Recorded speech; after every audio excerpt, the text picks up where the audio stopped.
పల్నాడు జిల్లాలో హింసాత్మక ఘటనలు కొనసాగుతున్నాయి. ఎన్నికల రోజు నుంచి నర్సరావుపేట, మాచర్ల, గురజాలలో పలు హింసాత్మక ఘటనలు చోటు చేసుకుంటున్నాయి. మాచర్లలో వందలాది మంది రాడ్లు, కర్రలతో దాడులకు పాల్పడ్డారు. కార్లు, బైకులను తగలబెట్టారు. గురజాల నియోజకవర్గంలోనూ బాంబులు కలకలం రేగాయి. పలుచోట్ల పెట్రో బాంబులను స్వాధీనం చేసుకున్నారు. ఎన్నికల నాటి నుంచి జిల్లాలో 144 సెక్షన్ అమల్లో ఉంది. ఎన్నికల విధుల్లో నిర్లక్ష్యం వహించారని పల్నాడు ఎస్పీ బిందు మాధవ్ను సస్పెండ్ చేశారు. కలెక్టర్ శివశంకర్పై బదిలీ వేటు వేశారు. పిన్నెల్లి రామకృష్ణారెడ్డి, వెంకట్రామిరెడ్డి, కాసు మహేష్ను హౌస్ అరెస్ట్ చేశారు. పల్నాడు జిల్లాలో 4 నియోజకవర్గాలు సమస్యాత్మక ప్రాంతాలుగా గుర్తించిన భద్రతా అధికారులు ఆ ప్రాంతాల్లో అదనపు బలగాలను మోహరించారు. మాచర్ల, గురజాల, సత్తెనపల్లి, నర్సరావుపేటల్లో షాపులను స్వచ్ఛందంగా మూసివేస్తున్నారు. ఎప్పుడు ఏం జరుగుతుందోనని ప్రజలు ఆందోళన వ్యక్తం చేస్తున్నారు. దీంతో 25 కేంద్ర బృందాలను ఇప్పటికే రంగంలోకి దింపారు. మరింత సమాచారం మా ప్రతినిధి నాగరాజు మనకు అందిస్తారు. నాగరాజు, ప్రస్తుతం పల్నాడు జిల్లాలో ఎటువంటి సిచ్యువేషన్ అక్కడ నెలకొంది?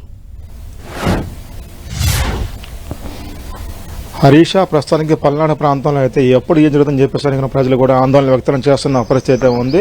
ఒకవైపు చూసుకున్నట్టయితే ఇక్కడ పల్నాడు అంటే ఎలక్షన్ జరిగిన నాటి నుంచి కూడా అందరూ దాదాపుగా అంటే గ్రామాలు కూడా మొత్తం వందలాది మంది కూడా అక్కడికి కర్రలు, కత్తులతో కూడా దాడులకు పాల్పడుతున్న పరిస్థితి ఉంది. అటు పల్నాడు, అటు గురజాల కానీ, అటు మాచర్ల, అటు సత్తెనపల్లి, మిగతా అన్ని చోట్ల కూడా నువ్వా నేను అనేట్లుగా కూడా హింసాత్మక ఘటనలు కొనసాగుతూ ఉన్నాయి. మనం చూసుకున్నట్టయితే కారంపూడి కానీ ఆ ప్రాంతాల్లో కూడా వందలాది మంది కూడా ఇళ్ల మీద, కార్యకర్తల ఇళ్ల మీద కూడా దాడులు చేశారు. ఒకరిపై ఒకరు కూడా దాడులు చేసుకున్నారు. ఈ దాడుల నేపథ్యంలో కూడా చాలా వరకు ఇల్లు కూడా ధ్వంసం చేశారు. మరోవైపు బైకులను కూడా ధ్వంసం చేశారు. పూర్తిగా అంటే మన విజువల్స్ కూడా అంతకుముందు కూడా చూపించిన పరిస్థితుల్లో ఉన్నాయి.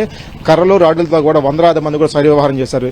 దీని అంతటిగా కూడా పోలీసుల వైఫల్య కారణమని చెప్పేసి చెప్తున్నారు. ఈసీ కూడా అప్పుడు గతంలో చెప్పింది పల్నాడు ప్రాంతంలో కూడా గ్యారంటీగా అందరి దాదాపు 515 సమస్యాత్మక ప్రాంతం గుర్తించాం. ఆ ప్రాంతాల్లో కూడా సీసీ కెమెరా ఏర్పాటు చేశామని చెప్తాం వచ్చింది. మొత్తానికి ఆ ప్రాంతం సమస్యాత్మక ప్రాంతం అని చెప్పడం కూడా జరిగింది.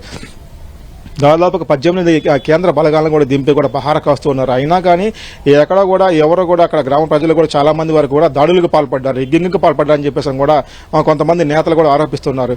అయితే ఈ దాడులు జరిగిన నేపథ్యంలో కూడా ఆ నియోజకవర్గానికి సంబంధించినటువంటి ఎమ్మెల్యేలు కానీ మిగతా వాళ్ళు కూడా అభ్యర్థులు కూడా వెళ్లి వాళ్ళని పరామర్శించడం కూడా మరింత ఉద్రిక్త వాతావరణం ఏర్పడింది. దీంతో కూడా అందరినీ పిన్నెల్లి రామకృష్ణారెడ్డిని, ఆయన తమ్ముడు వెంకటరామరెడ్డిని అందరినీ కూడా హౌస్ అరెస్ట్ చేశారు. మరోవైపు నర్సరావుపేటలో కూడా అటు టీడీపీ గాను అటు వైసీపీ మధ్య కూడా పెట్రోల్ బాంబులు ఇస్తున్న దాడికి జరిగింది. అయితే గోపిరెడ్డి ఇంటి మీద కూడా దాడికి పాల్పడ్డారు. దీంతో కూడా అక్కడ 144 సెక్షన్ కూడా అమల్లో ఉంది.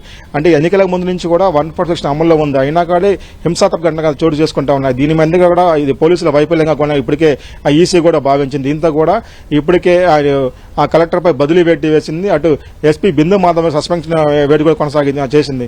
దాంతో పాటుగా డిఎస్పీలని, సిఐల్ని, అటు ఎస్ఐల్ని కూడా బదిలీ చేయాలని చెప్పేసి ఇప్పటికే కూడా సూచించింది. అయితే మొత్తం చూసినట్టు మాత్రం ఇప్పటికే ఏం జరుగుతుందని చెప్పేసి పల్నాడు ప్రాంతం మాత్రం భయం గుప్పిట్లోనే ఉన్నట్టు మనకు తెలుస్తూ ఉంది. ఈ మొత్తం 140% అమల్లో ఉంది.